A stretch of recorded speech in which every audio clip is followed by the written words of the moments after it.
Let me ask you something. How much of the world do you think we really understand? Not the comfortable parts, the cities, the suburbs, the highways.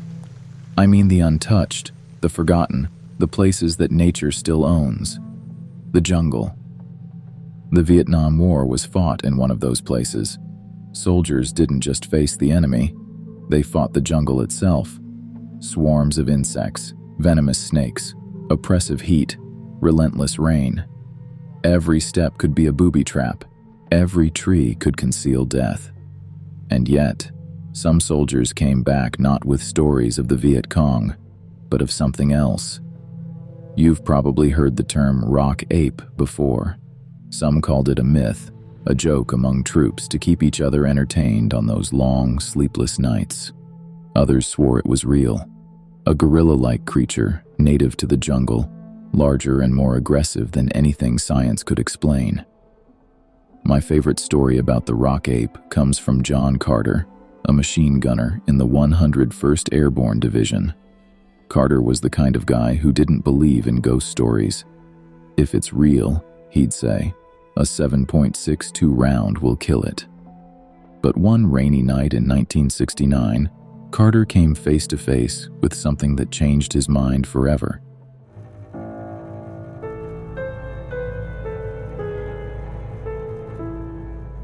The jungle held its breath at 1759 hours. Perhaps you've experienced that moment of anticipation before a storm. But this was different.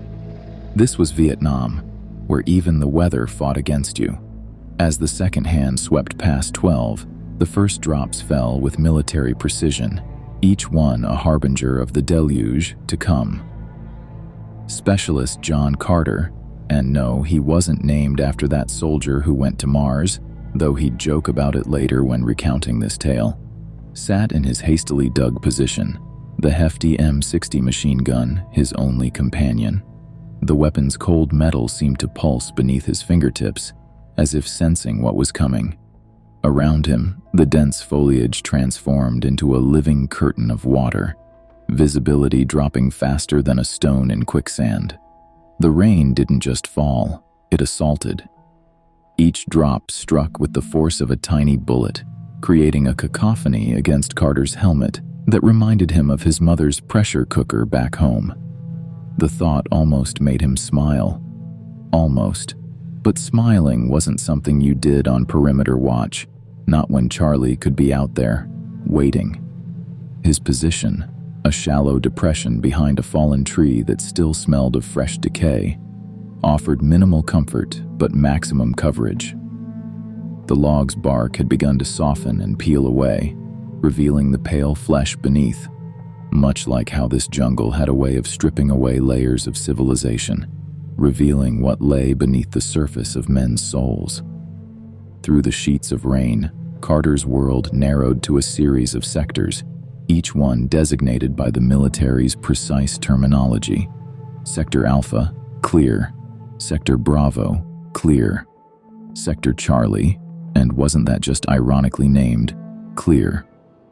The constant pounding of rain created a white noise that seemed to crawl inside his skull, making every shadow dance and every movement suspect. Lightning split the sky like God's own camera flash, transforming the jungle into a black and white photograph for a fraction of a second. In those brief illuminations, Carter could see the truth of his situation. He was alone, a tiny figure in a vast tapestry of green and shadow, charged with protecting his sleeping comrades from whatever horrors the jungle might birth. The M60's ammunition belts caught the lightning's reflection, creating brief constellations of brass and steel. Carter had loaded the weapon with tracer rounds every fifth shot, standard procedure for night operations. Those same tracers would later paint lines of fire across the darkness, but he didn't know that yet. None of us did. You see, dear reader, what Carter didn't realize was that he wasn't just on watch for the Viet Cong that night. Something else stalked the perimeter of Camp Charlie, something that would challenge everything he thought he knew about the natural world, something that would make him question whether this story belongs in a war memoir or a horror novel. A distant rumble of thunder masked the first signs of approach. The rustling in the undergrowth might have been the wind, might have been an animal, might have been the enemy. But it wasn't any of those things. It was something else entirely, something that defied classification in any military field manual. And as Carter tightened his grip on the M60's handle, his knuckles white beneath the mud and grime, the true horror of what awaited him in the Vietnamese jungle was about to reveal itself. Time behaves differently in moments of pure terror. Ask any combat veteran.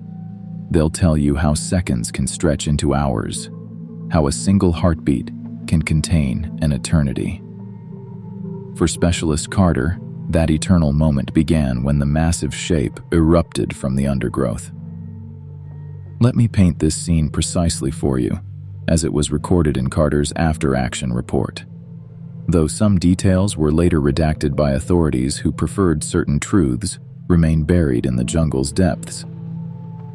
The creature emerged during a brief lull in the storm's intensity, standing at an estimated height of 7 feet 2 inches, and yes, Carter was oddly specific about this in his report. It moved with a fluidity that defied its bulk. The beast's fur wasn't the uniform black of a gorilla or the reddish brown of an orangutan. Instead, it bore a mottled pattern that seemed to shift and change in the intermittent lightning, like a living shadow given mass and murderous intent. Its eyes, and here's where Carter's report diverges sharply from standard military documentation, emitted a bioluminescent glow measuring approximately 1.7 candela, casting a sickly green light that cut through the rain like twin searchlights. The creature's face bore an unsettling resemblance to human features, as if someone had attempted to sculpt a man's visage from nightmares and jungle clay. Its jaw extended beyond natural proportions, housing rows of teeth that would later be measured from cast impressions in the mud, each canine nearly 3 inches in length. When it charged, it didn't move like any known primate. Its gait combined the explosive power of a big cat with the upright posture of a man, covering the 30 meters to Carter's position in approximately 2.3 seconds. The sound it produced, and here I must break from military precision because some sounds cannot be quantified by human instruments, was a hybrid of a tiger's roar and the screech of tearing metal. Carter's training took over, his muscles responding before his mind could fully process what he was seeing. The M60 roared to life, its cyclic rate of 550 rounds per minute, sending a stream of NATO rounds into the night. The tracers painted crimson lines through the rain, creating a deadly lattice of light between man and beast. You might wonder, sitting safely wherever you are now, why Carter didn't freeze, why he didn't succumb to the paralysis that often accompanies encounters with the impossible. The answer lies in the peculiar nature of combat training, where the impossible becomes merely another target. The rounds found their mark. Carter would later count 17 distinct impact points in the creature's torso and limbs. Dark blood, almost black in the muzzle flashes, sprayed in arterial patterns that defied standard wound ballistics. The creature's hide seemed to absorb the impacts like armor, each bullet leaving a wound that should have been fatal to any known species. Yet it didn't die. Not then. Instead, it released a sound that would haunt Carter's dreams for decades to come. A sound that contained within it something like language, something like understanding, something like rage. The beast staggered backward, its massive form seeming to blur at the edges, as if reality itself couldn't quite contain its existence. Then, with a movement that combined impossible grace with primal power, it vanished into the jungle's embrace. The entire encounter lasted less than 20 seconds, though Carter would relive it in slow motion countless times in the years to come. In the immediate aftermath, Carter maintained his position, the M60's barrel radiating heat into the rain-soaked air. The spent brass casings around his position formed a semicircle of gleaming markers, each one proof that this wasn't a dream, wasn't a hallucination brought on by jungle fever or combat stress. The transition from isolation to community can be jarring in combat situations. When Sergeant Daniels and the rest of the squad arrived at Carter's position, their boots squishing through mud turned to copper-scented soup by rain and blood, they brought with them the illusion of safety that numbers provide. But some truths are better faced alone. Less witnesses to doubt your sanity later. "Contact report," Daniels barked, his voice carrying the weight of 15 years of military service. His weathered face, illuminated by the residual glow of Carter's tracer rounds, still burning in the underbrush, showed none of the skepticism that would later color the official investigation. Carter's response followed standard operating procedure, though the content deviated significantly from any training scenario. Unknown hostile, bipedal, approximately 7 feet in height, engaged with M60 at distance of 30 meters, multiple confirmed hits, target mobile, and retreated north-northwest into grid coordinate Hotel Echo 79. The technical precision of his report contrasted sharply with the tremor in his hands as he reloaded the M60, the fresh ammunition belt clicking into place with a sound that seemed impossibly mundane after what had transpired. The spent brass casings around his position numbered exactly 47, each one a testament to the reality of the encounter. Daniels surveyed the scene with his ANPV-S2 Starlight scope, the device's green phosphor display revealing details lost to the naked eye. Movement trail heads north. Blood sign indicates. He paused, consulting his years of tracking experience. Something big, something that shouldn't still be moving. The squad formed up in standard search pattern Delta, though if you've served, you know that's the formation you take when you're hunting something that might be hunting you back. 6 men, each carrying enough firepower to level a small building, moving through a jungle that suddenly seemed far more alien than any foreign terrain had a right to be. The blood trail itself defied conventional analysis. Staff Sergeant Wilson, the squad's medic, took samples using his field kit. The blood exhibited unusual properties, not coagulating despite the humidity, maintaining a temperature of approximately 103 degrees Fahrenheit long after exposure to the air. These findings would later disappear from his official report, along with several other details that didn't fit within acceptable parameters of reality. The rain, still falling, but now reduced to a steady drizzle, seemed to actively avoid the blood trail, droplets bending around it, as if repelled by some unseen force. The footprints they found told a story that no one was prepared to read, each impression nearly twice the size of a standard combat boot, with dermal ridge patterns that matched no known primate species. The trail ended in a clearing that hadn't existed on their maps during the morning briefing. Here, I must diverge from strict military documentation and ask you to consider something unsettling. What if the landscape itself was complicit in what happened that night? What if the jungle, ancient and patient, had simply waited for the right moment to reveal one of its oldest secrets? The blood trail stopped abruptly in the center of the clearing, as if its source had simply ceased to exist. The ground bore marks of something massive having passed through, but the signs contradicted each other. Footprints appeared to both approach and retreat from the center simultaneously, defying basic laws of causality. "Report what you saw, not what you think you saw," Daniels ordered, his voice carrying an edge that suggested he was already composing the heavily redacted version of events in his head. The men documented the scene with military precision, their flashlights casting shadows that seemed to move independently of their sources. Wilson collected more samples, his medical training warring with what his eyes were telling him.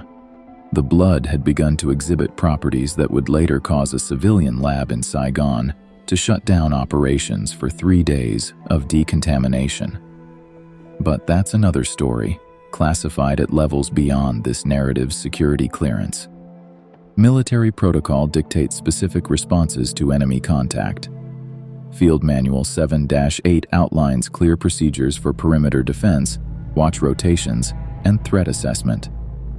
None of these procedures, however, account for what the men of Charlie Company faced that night in Grid Square, Hotel Echo 79. The camp transformed into a fortress of anxiety, each man contributing to a patchwork of defensive positions that reflected their growing unease. Private First Class Rodriguez established interlocking fields of fire with his M60, creating overlapping zones of coverage with Carter's position. Specialist Thompson set up trip flares in a standard pentagon pattern, though he doubled the usual number, 16 instead of the standard 8. Under the canvas shelter of their makeshift command post, the men gathered to debrief. The chemical light sticks cast sickly green illumination across faces that had aged years and hours. Let me share a secret with you that wasn't in the official report. Every man present had seen combat before, had faced the Viet Cong in firefights that would have earned medals if anyone important had been watching. Yet none had ever displayed the particular quality of fear that now etched itself into their features. "Report your observations," Daniels commanded, his notebook open to a fresh page. Professional to the core, he documented everything in precise military shorthand, though his pen pressed hard enough into the paper to leave impressions visible 3 pages deep. Carter's voice remained steady as he recounted the encounter, his training asserting itself over his terror. Target exhibited characteristics inconsistent with known fauna. Movement patterns suggested intelligence. Bullet impacts confirmed, blood spatter patterns anomalous. Blood samples show unusual properties, Wilson added, his medical kit open beside him. Temperature retention exceeds normal parameters. Coagulation factor 0. Cell structure. He paused, glancing at his microscope slides. Cell structure defies current classification. Thompson, the squad's radio operator, attempted to establish communication with battalion headquarters. The ANPRC-25 radio, usually reliable up to 5 kilometers, produced only static interspersed with sounds that might have been voices speaking in a language that made the listener's teeth ache. You might be wondering why they didn't simply call for immediate extraction. The answer lies in the peculiar mathematics of warfare. Their position was technically secure, no casualties had been sustained, and no clear enemy combatant had been identified. To abandon a strategic position based on an encounter with an unidentified creature would have invited questions that no one was prepared to answer. Private Jenkins broke the tension with a laugh that contained more fear than humor. "Maybe it's one of those rock apes the locals talk about," he suggested, his fingers unconsciously checking and rechecking the magazine in his M16. "Rock apes don't bleed like that," Carter responded, his eyes fixed on the darkness beyond the perimeter. "Rock apes don't move like that. Rock apes don't." He stopped, unwilling or unable to complete the thought. The rain continued its steady assault, but now each droplet seemed to carry a weight beyond mere water. The men huddled under their shelter, each lost in private calculations of probability and survival. They had entered a world where their training offered no guidance, where the enemy could not be classified by any known taxonomy. Sergeant Daniels maintained his composure, issuing orders with practiced authority. "Double watch rotation tonight. 2 men per position. Radio checks every 15 minutes. Any sign of movement, any anomalous readings on any equipment, you signal immediately." The men nodded, grateful for the familiar structure of military routine. But beneath their professional demeanor, each harbored the same unspoken question. What do you do when the jungle itself seems to have awakened, revealing horrors that no training manual could have prepared you for? The darkness gathered substance, becoming almost tactile in its intensity. The camp's defensive perimeter, reinforced after the initial encounter, created a false sense of security that would soon be shattered. A series of electronic chirps from Thompson's ANPRC-25 radio preceded the attack.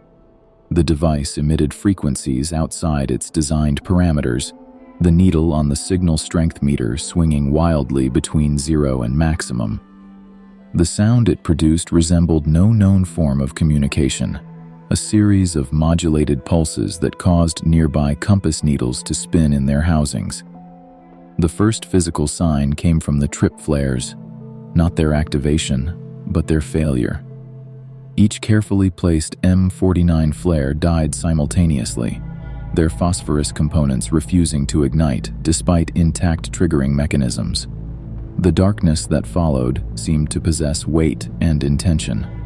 The creature's second appearance demonstrated tactical adaptation that suggested an intelligence far beyond primitive aggression. It struck from multiple angles simultaneously, as if it had somehow multiplied in the jungle's embrace.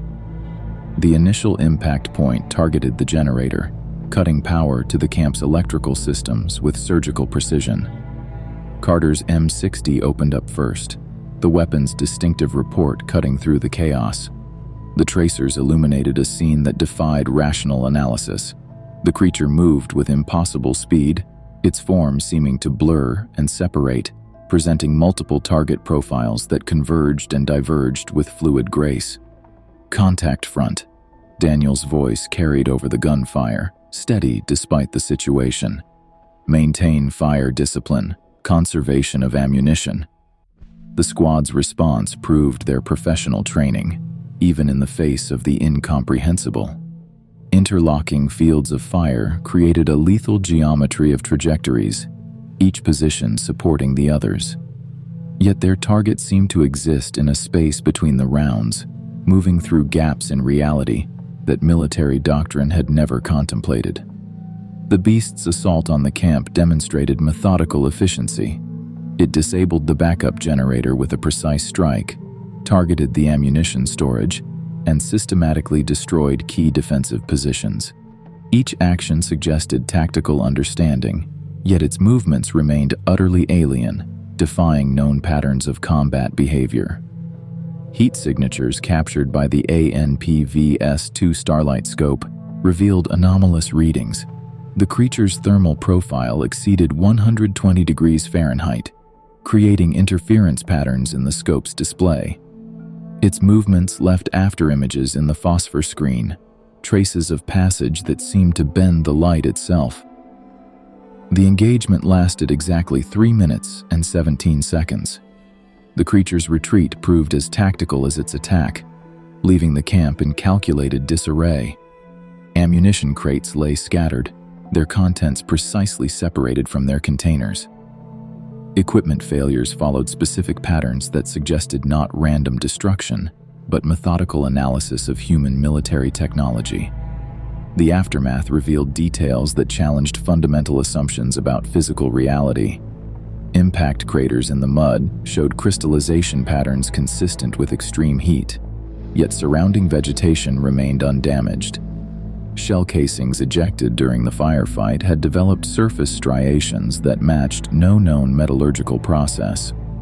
Sergeant Daniels conducted an immediate damage assessment. The camp's defensive capabilities had been reduced by approximately 60%.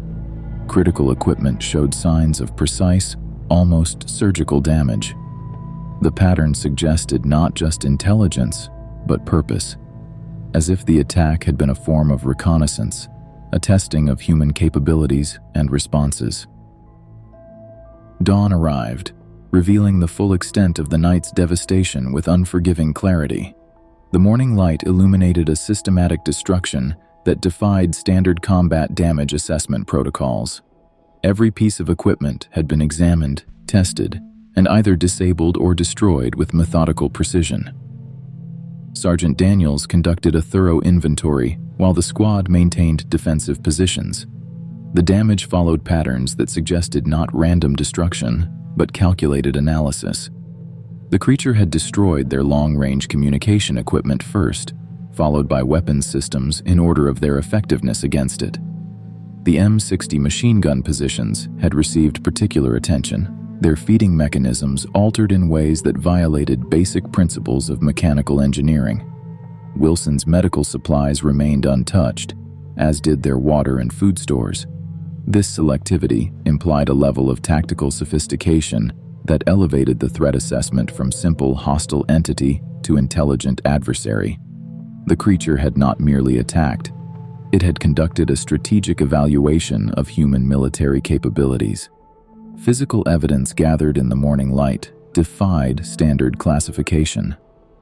The footprints discovered around the perimeter exhibited mathematical properties that the squad's most educated members couldn't reconcile with known biological patterns. Each impression contained exactly identical microstriations, spaced at intervals that suggested an understanding of fractal geometry. Staff Sergeant Wilson collected additional blood samples from various impact sites. The substance had developed properties that contradicted fundamental laws of biology. Under his field microscope, the cellular structures displayed organized patterns that shifted and realigned themselves without apparent external stimulus. The temperature of these samples remained constant at 103.5 degrees Fahrenheit, despite exposure to ambient conditions for over 6 hours. The psychological impact on the squad manifested in subtle but measurable ways.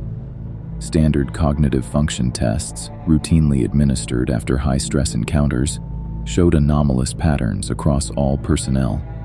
Memory formation and recall demonstrated unusual synchronization, with all witnesses reporting identical sensory details, a statistical impossibility under normal circumstances. Sergeant Daniels faced a command decision that no military training had prepared him for. The squad's operational effectiveness had been compromised, not just by equipment losses, but by their encounter with something that challenged fundamental assumptions about reality itself.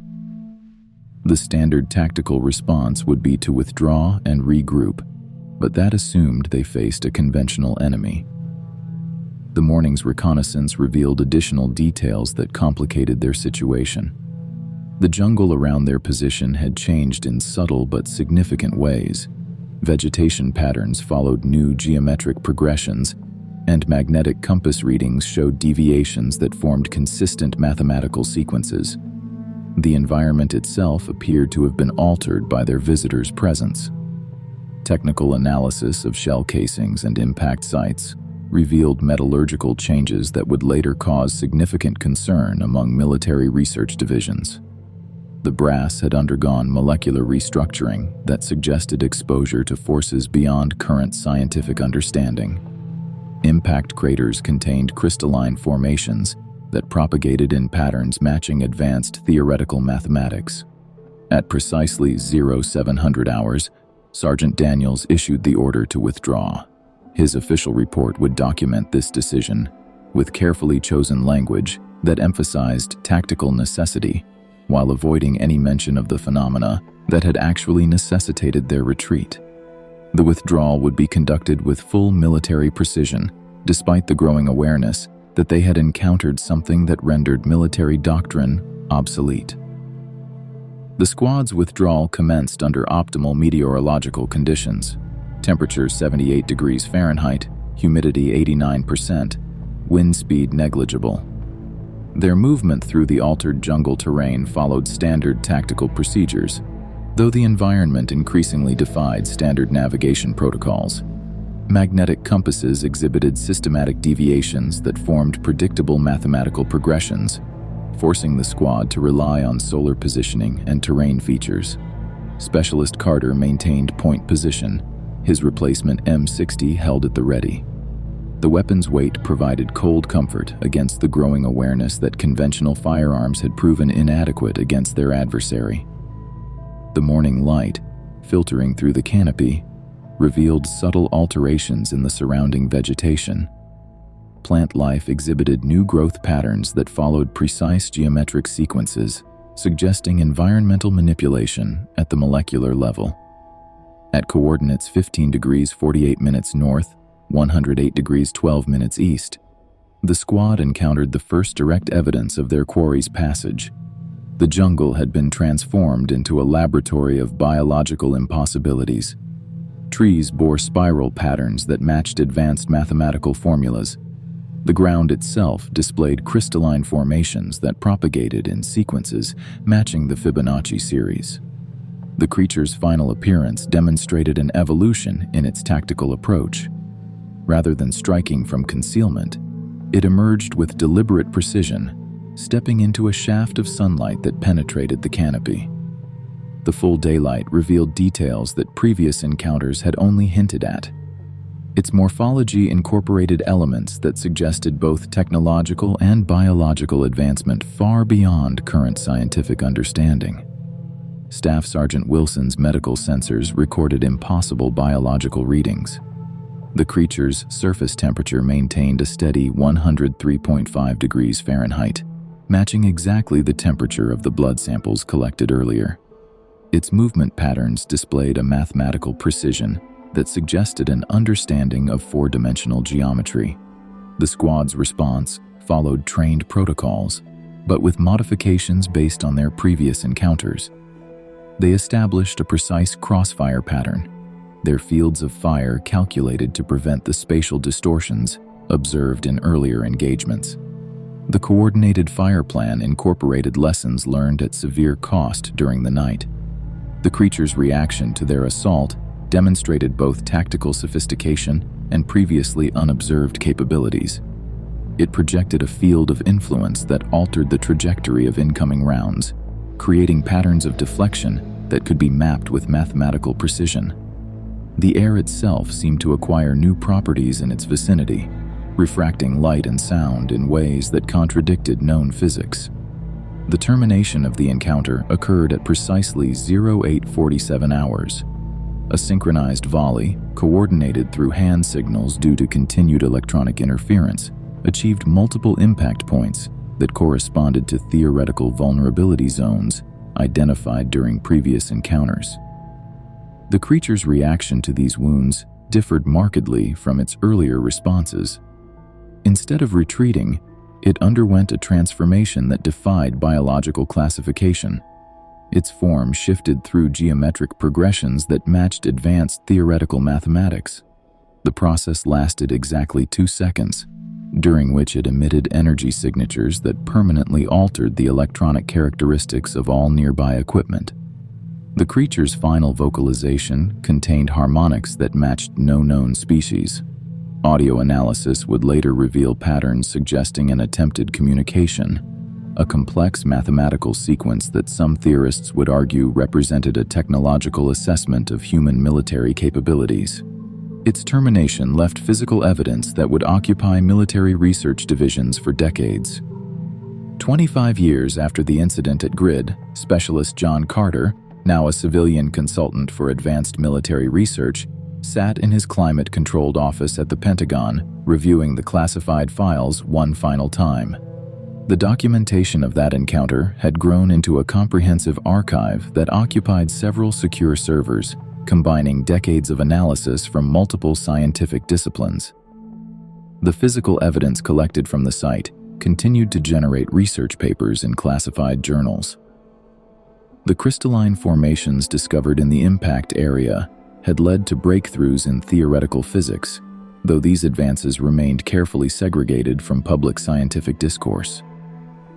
The biological samples, still maintaining their original temperature of 103.5 degrees Fahrenheit after a quarter-century in controlled storage, had catalyzed the development of new fields of study that existed only in classified research facilities. Military doctrine had evolved to incorporate lessons from the encounter, though these changes appeared in no public documents. Special operations training now included protocols for dealing with anomalous entities, carefully disguised within standard tactical procedures. The geometric patterns observed during the incident had influenced the development of new combat formations, optimized for engagement with unconventional threats. Carter's official report contained precise measurements and tactical analyses that contradicted known laws of physics. Each detail had been documented with military precision: the creature's exact dimensions, its movement patterns, the mathematical properties of its interactions with conventional weapons. The report included spectrographic analyses of its vocalizations, revealing embedded patterns that matched advanced theoretical equations. The unofficial information proved more disturbing. Similar encounters had been documented across various military theaters, each sharing specific characteristics with the incident in Grid Square, Hotel Echo 79. The patterns suggested not random encounters, but systematic assessment of human military capabilities by something that operated beyond conventional understanding. The jungle where it happened had never returned to normal. Satellite imagery revealed continuing anomalies in vegetation patterns, forming mathematical sequences that matched those observed during the encounter. Local populations avoided the area, reporting phenomena that aligned precisely with the squad's documented experiences. The site had become a blind spot in conventional reality, a place where standard physical laws held only tentative jurisdiction. The surviving members of the squad had gone on to varied careers, each marked by their experience. Sergeant Daniels had transferred to a classified research division. Staff Sergeant Wilson's medical insights had influenced the development of new biological theories. Thompson's observations about electronic interference had spawned an entire subdivision of signals intelligence. Carter's security clearance granted him access to theoretical analyses, suggesting that what they encountered represented neither cryptozoological specimen nor conventional hostile force, but something that operated according to principles human science had only begun to comprehend. The precise nature of these theories remained restricted to compartments of military intelligence that officially did not exist.